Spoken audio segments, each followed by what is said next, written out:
There's a question many women have asked themselves in the middle of the night, in silence, without telling a soul. What's wrong with me that I can't seem to have friends? The question hurts because it feels like an accusation aimed straight at the chest. As if falling short in this one area meant failing as a person, as a woman, as a social being. And yet, there's something almost no one has told you until now.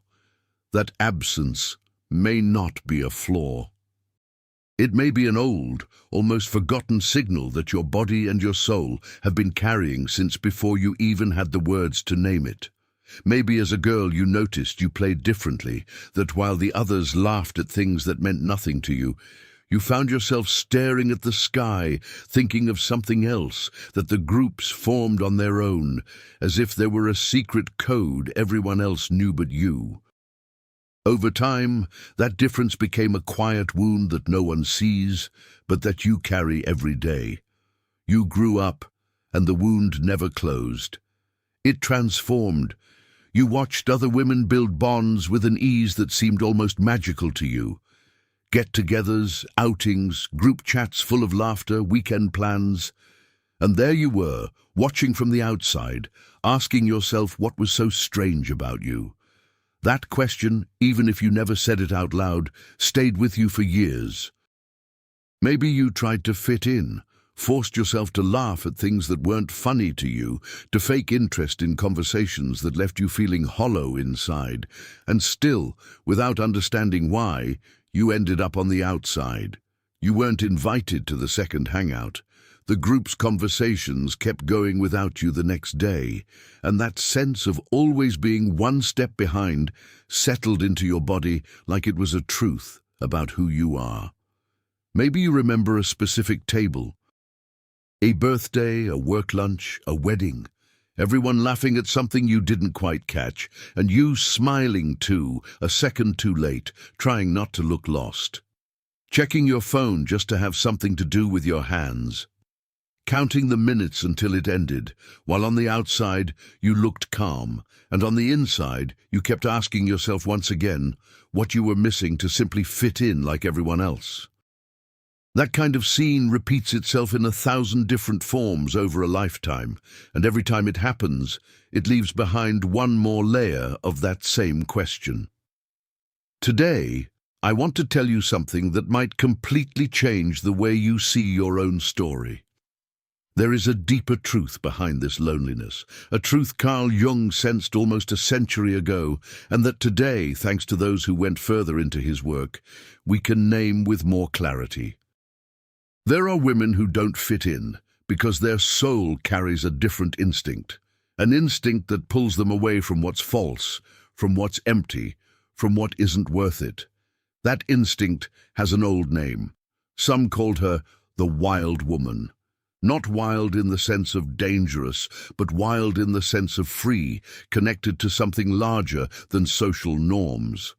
A woman who feels in her body when something isn't true, even if she doesn't have the exact words to explain it. That wild woman isn't a character out of a story. She's a part of you that lives hidden behind years of trying to behave the way you're supposed to. She's the part that gets bored in empty conversations, the part that prefers an uncomfortable truth over a pleasant lie, the part that needs silence to breathe even when the whole world tells her that being alone is something to be ashamed of. She's like a river that refuses to follow the course others built for it. It may look like it's getting lost, drifting away from the known path, but really it's searching for its own level, its own way out to the sea. Jung talked about this in a different, more technical way, but pointing at the same truth. He said we all wear a mask to be accepted, a way of behaving, speaking, laughing that we build to fit into groups. He called it the persona. That word, in Latin, originally meant the mask actors wore on stage, and Jung chose it deliberately because he understood that much of what we show the world is, in effect, a necessary performance. It isn't a lie, it isn't cruelty, it's the part of us that negotiates with society so we can belong. The problem isn't having a persona. The problem is forgetting that there's something else behind it, something that also needs to be lived. And he said, there are people who can't hold that mask up for long, not because they're difficult, not because something's wrong with them, but because something inside them, something very strong, resists pretending. That inner resistance is exactly what many friendless women carry without realizing it. It's not that they don't know how to socialize, it's that she senses what's empty almost instantly, and her body refuses to stay there pretending everything is fine. And this is where something bigger than a simple social difficulty begins, a process Jung spent a good part of his life studying, one that isn't visible from the outside, but that completely transforms whoever goes through it. Think back on your own story for a moment. How many times did you leave a gathering feeling like you'd been playing a role, never once being yourself? That isn't shyness, that isn't unfriendliness. That's your body warning you that place wasn't meant for you. And when that inner voice speaks up again and again, you end up pulling away, not as a conscious decision. You simply stop insisting on fitting in where there's no real room for who you are. Now pause on this for a moment. Society doesn't teach women to trust that inner voice. From a very young age, they're taught the opposite. They're taught to be nice even when something bothers them. They're taught to smile even when they feel something else inside. They're taught that being accepted by the group matters more than being honest about what they feel. Think about how many times you swallowed your anger just to avoid causing discomfort. How many times you said yes when deep down you wanted to say no. You didn't invent that. You were taught it from a very young age, almost without noticing, in every comment that told you to be nicer, more flexible, easier to deal with. That's why, when a woman is born with a sensitivity that quickly picks up on what's false, that way of being clashes directly with what she was taught. And that conflict almost always resolves itself the same way. She ends up alone, not because no one loves her, but because she herself, without fully realizing it, begins pulling away from what doesn't feel true. This comes at a cost, and it needs to be said honestly. It hurts. It hurts to watch others laughing together while you eat alone. It hurts having no one to call to tell them how your day went. It hurts growing up thinking something is wrong with you, when in reality what's different is simply the way you feel the world. But here's the part I want you to hold on to. That pain isn't the end of the story. It's only part of the road. Because behind that loneliness, something is growing. Something many women only discover after years of quiet pain. Jung said the human soul is always searching to return to a center, an inner place where there's no longer any need to perform, or pretend, or ask permission to exist. He called that center the self.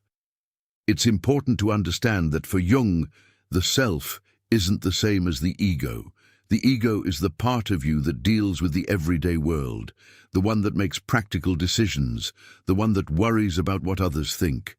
The self is something bigger. It's the totality of who you are, including the parts you don't know yet, the ones still asleep waiting for room to wake up. And he said that reaching it almost always requires passing through loneliness, not as punishment, as preparation, as a necessary space where finally, with no one watching, you can start truly listening to yourself. Think of a seed buried underground. From the outside, it looks like nothing is happening. It looks like abandonment, darkness, stillness. But it's exactly there, in that invisible silence, that the seed begins to break open from within so it can grow. No one sees that process while it's happening. It only becomes visible later, when something new finally reaches the surface. Your loneliness may have been exactly that. Not a meaningless void, but the dark soil where something of yours was taking shape, away from watching eyes, away from judgment, away from the world's hurry. This connects to something spiritual, even if it isn't often described in those terms. Because when you stop looking for your worth in a group's approval, you start looking for it somewhere else. Some women find it in faith, in God, in a higher connection that holds them up when no one else does. Others find it in nature, in silence, in their own body. Whatever the path, the core is the same. A woman who learns to stand on her own, without depending on outside validation, comes into contact with a strength few people ever get to know. A strength that makes no noise, that doesn't seek applause, that simply stays there, steady, even on the hardest days. There's something else that's rarely explained well.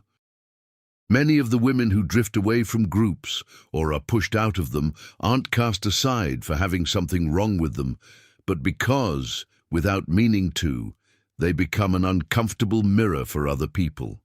When someone lives with more freedom, more honesty, less need for approval, it stirs up in others a part of themselves they still don't dare to show. And instead of getting closer to learn from that freedom, many people would rather pull away, not because they hate you, but because the way you are reminds them of everything they still haven't managed to live themselves. This isn't a nice theory meant to make you feel better. It's something Jung documented in detail, and that psychology keeps confirming again and again. He called it shadow projection. The shadow, in his way of explaining it, is everything we carry inside but refuse to acknowledge. The desires that shame us, the fears we hide, the parts of ourselves we were raised to reject. Since we can't look at it directly within ourselves, we see it outside in others as if it were a mirror. Everything we don't accept about ourselves, we see reflected in other people. And instead of looking inward, we react by pulling away from that reflection. Jung said that whatever doesn't become conscious within us ends up showing up outside, as if it were fate. That's why, many times, the rejection you felt had nothing to do with something wrong in you. It had to do with something true in you, something others still couldn't bear to look at directly. Think of it this way: when someone is at peace with their own rhythm, their own silence, their own way of living, that peace unsettles whoever is still at war with themselves. It isn't a direct attack, it's just a reflection. And reflections, when they show us something we don't want to see, trigger an instinctive rejection. That's why many authentic women end up labeled as strange, distant, difficult, when in reality the only thing they did was refuse to pretend. Picture a group where everyone is speaking badly about a friend who isn't there. You stay quiet, not because you have no opinion, but because something in you refuses to take part in it. That silence, small as it may seem, communicates something powerful without you saying a single word. It communicates that you don't need to tear someone else down to feel like you belong to a group. And that silence, paradoxically, can be more unsettling than any direct confrontation, because it shows them, without accusing anyone, that there's another way of being together that they still don't dare to practice. There's something more intimate that also deserves to be named. The difference between being alone and feeling alone. They are different things, even though for years they can feel exactly the same. Feeling alone is an emptiness that hurts, a constant lack, a sense that something important is missing. Being alone, once it transforms over time, can turn into something completely different. It can turn into companionship, into peace, into a space where you can finally hear your own thoughts without anyone interrupting them, without anyone telling you how you should feel about what you feel. Many women who live in solitude today, if you ask them honestly, will tell you something similar. At first it hurt terribly, but over time that solitude turned into the safest place they had ever found. Not because they stopped needing love, but because they learned that love no longer had to come from outside for them to feel whole inside. Think about the last time you were completely alone. No noise, no screens, no one around you. If you felt anguish, The urgent need to fill that silence with something, you're probably still in the stage where solitude hurts. But if, at some point you felt calm, felt that the silence belonged to you, you've already started crossing over to the other side. That crossing doesn't happen overnight, it happens gradually, until one day you catch yourself enjoying dinner alone, a trip alone, without the urge for company you used to feel as an obligation. Deep down, this is a spiritual process, even if there are psychological explanations behind it, because we're talking about a transformation of the soul, about moving from needing to be seen to feel like you exist, to simply existing, fully, even when no one is watching. There's something many women carry in silence, and it deserves a moment of its own: guilt. The guilt of not having friends, the guilt of feeling you disappointed someone, your family, yourself, by not managing to hold on to relationships the way others do. If this resonates with you, I want to tell you clearly, you don't have to carry that guilt 1 second longer. You didn't fail at anything. Your path was simply different. And different paths aren't mistakes, they're just paths you hadn't yet learned to read clearly. Maybe for years you tried to change who you are, to stop feeling that guilt, to be more open, more sociable, more like what's expected of a woman who fits in. And even with all that effort, you kept feeling like you were forcing a version of yourself that never quite felt real. That wasn't wasted.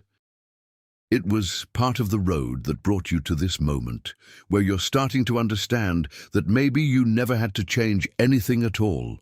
This looks different depending on the stage of life you're in. If you're young, it may still hurt with an almost unbearable intensity, because the whole world seems built around groups, parties, messages that reach everyone but you. If you're in the middle of your life, you may have already learned to hide it better, but the question still shows up in moments of silence, when work is over and the house goes quiet. And if you have more years behind you, you may have spent decades carrying this story, watching women your age surrounded by grandchildren, lifelong friends, groups that held together over the years, while you built your peace a different way, more solitary, but no less valid. It doesn't matter where along this road you are. The process is the same, even if the time it takes to move through it is different for every woman. Think of the women who went through this before you, women who were called strange, difficult, distant, and who over time discovered that their supposed strangeness was actually a more honest way of being in the world. They weren't broken. They were awake before everyone else. And waking up before the rest, even if it's a gift, is also lonely, because there isn't always someone walking at your same pace. For centuries, there have been stories of women who set themselves apart from the village, from the tribe, to search for something greater, not because they hated others, but because their inner search led them elsewhere. Healers, wise women, mystics, women who lived on the margins because their connection to the spiritual and the true didn't fit into the ordinary life of the village. We no longer live in tribes today, but that same pattern keeps repeating. There are women who, without meaning to, end up living somewhat on the margins, because their soul is tuned to something different from what most people are looking for. This doesn't make them superior or inferior. It simply makes them different. And being different, in a world that rewards fitting in, hurts, but over time, it also sets you free. Now I want to talk about a detail that often gets overlooked. Not every woman without friends is at peace with that. Some still feel the sting of comparison. They see others sharing laughter, celebrating birthdays, sending messages to a group full of warmth, and they feel a pang in their chest. That's human, and it doesn't mean you haven't grown in your process. You don't have to pretend it never hurts anymore. What matters isn't never feeling that pang again. It's that it no longer defines you, that you can feel it, let it pass, and keep standing on your own without falling apart every time it shows up. There's a subject that's almost always left out of this conversation, the role of false friendships. Many women don't end up alone because they never had company, but because they had the wrong company and learned painfully to tell the difference. People who came close only when it suited them, who disappeared during hard times, who felt envy dressed up as friendship. If you've lived this, you know exactly what I mean. That kind of experience leaves a mark that often turns into caution. You start preferring to be alone rather than surround yourself with people who only pretend to be close.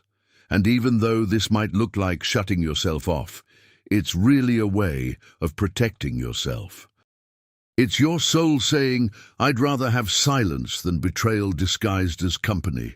That isn't bitterness, it's wisdom earned through pain.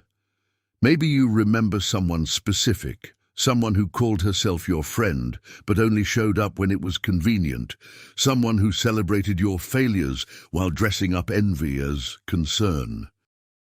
Experiences like that teach you to tell the difference between real company and convenient company. And once you learn that difference, you can no longer settle for less, even if it means spending more time alone than you'd like. Now I want you to think about something different, about what you do have, instead of only looking at what feels missing. Many women who go through this journey discover, almost without noticing, a different relationship with themselves. They learn to eat alone without shame, to travel alone, to hold themselves up through hard moments without waiting for someone else to come to the rescue. That's no small thing. It is, at its core, one of the greatest achievements a human being can reach, because most people never learn to actually feel good with themselves. They always need noise, company, distraction to avoid facing the silence of their own mind. You, without seeking it, were forced to learn this long before most people do. And even though the road was painful, the result is a strength very few people ever manage to build. Now, I want to be honest with you about something important. This process doesn't mean you should close yourself off forever to the possibility of having friends. It's not about turning solitude into a fortress no one else can cross. It's about no longer searching for connection out of fear, out of the desperate need to not be alone, and instead starting to open up, if it happens, from a place of calm. When you no longer need friendships to feel whole, the friendships that come afterward tend to be different, more honest, deeper, because you're no longer choosing them out of fear of loneliness, but out of real affinity. And even if there are only a few, those connections tend to be far more valuable than hundreds of surface-level bonds. I want to close this reflection with something you might need to hear today, at this exact moment in your life. If you're a woman who has spent years feeling alone, if you've carried the question of what's wrong with you that you can't fit in, I want to tell you, with complete honesty, that there is nothing broken in you. What you have is a sensitivity the world still hasn't fully learned to value. What you have is an inner sense that protects you from what's false, even if it has sometimes left you without company in moments when you wished you had it. What you have is a soul searching for something deeper than fitting in, something deeper than being accepted by any given group. And that something, sooner or later, reveals itself. It reveals itself as peace. It reveals itself as strength. It reveals itself as a connection with yourself that no one can take away, because it depends on no one but you.